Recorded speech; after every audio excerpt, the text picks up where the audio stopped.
महायुतीमध्ये कोल्हापूर आणि हातकणंगलेच्या जागेवरती तिढा हा अद्यापही कायम आहे। विद्यमान खासदारांना शेवटी तिकीट मिळण्याची शक्यता वर्तवली जाते।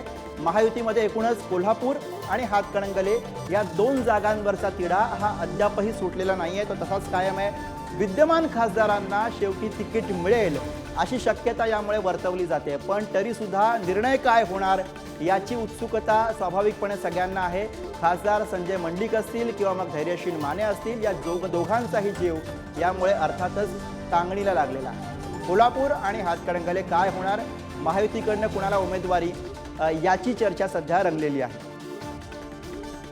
आणि याच विषयी अधिक बोलूया। शेखर पाटील आपले प्रतिनिधी सध्या आपल्या सोबत आहेत। शेखर, हे स्वाभाविक आहे की सध्याची सगळी चर्चा बैठका वगैरे बघता इच्छुक उमेदवारांना धाकधूक वाटणार आहे। विद्यमान खासदार आहेत त्यांनाही मनामध्ये धाकधूक आहे। काय नेमक्या चर्चा कोल्हापूर आणि हातकणंगलेमध्ये रंगताना बघायला मिळतात? शेखर,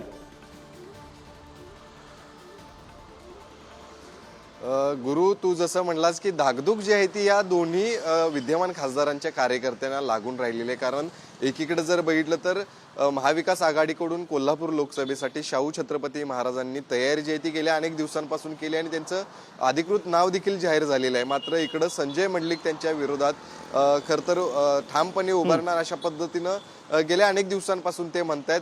त्यांनी मुंबईमध्ये जाऊन अनेक नेत्यांची भेट देखील घेतलेली, मुख्यमंत्र्यांची देखील भेट घेतलेली आहे।